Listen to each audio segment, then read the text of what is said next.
What's up guys, HeyC494 here, and I want to make a quick video. I know I always say it's going to be a quick video and it never is, about the dies that I use.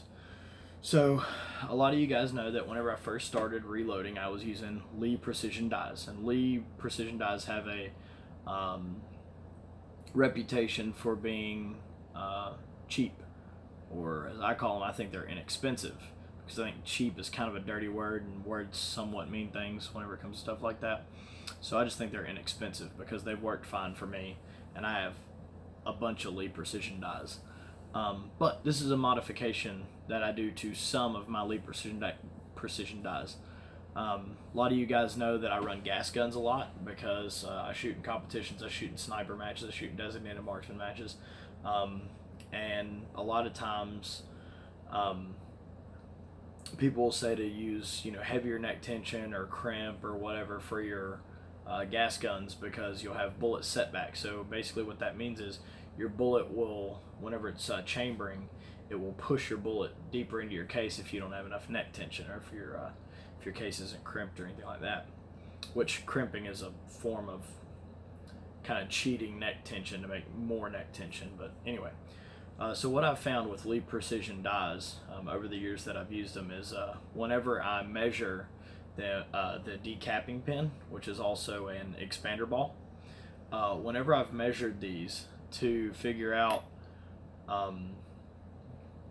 how much it's going to expand your case mouth or your neck, found that they're usually like 1/1000th smaller than the actual diameter of their projectile. Like for example, if you're shooting .224 caliber projectiles, at the largest point on the expander ball, it's .223, and then for my 6.5 guns, it's supposed to be 264, and they're 263.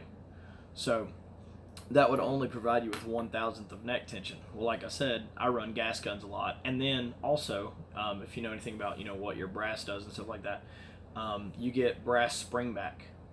So a lot of times you'll size your brass and it'll spring back a little bit after it runs through, because brass does that.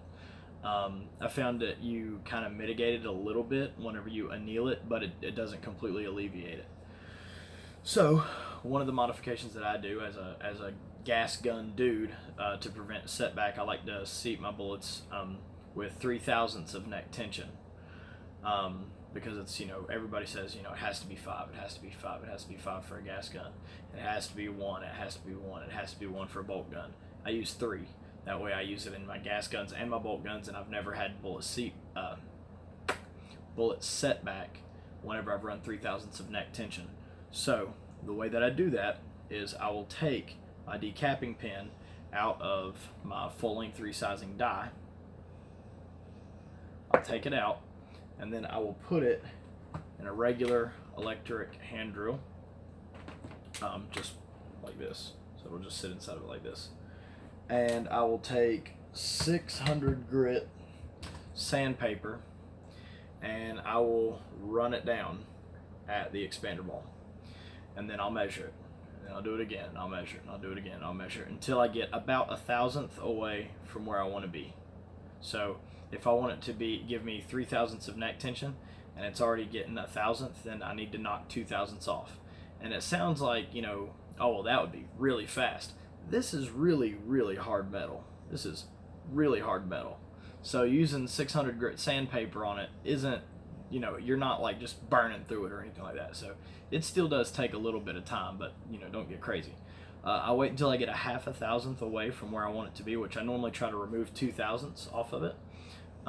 So I'll take 1.5/1000ths off, and then after I take that 1.5/1000th off, then I will use 1200 grit sandpaper, and I'll go up and down it with 1200. And then after I go up and down it with 1200, then I will use some Mother's Magnum aluminum polish, and I'll put it on a paper towel, and then I will just grip it, and I'll go back and forth on it until it's all shiny and pretty like this. I don't know if you guys can see that, but I make it, shiny and pretty.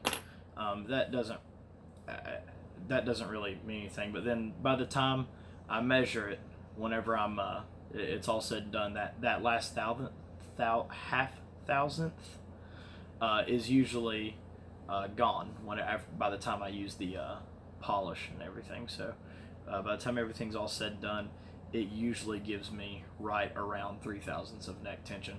Sometimes you get a little bit of spring back, so it might give you 2.5, but that's still a damn sight better than 1/1000th whenever you're running in a gas gun.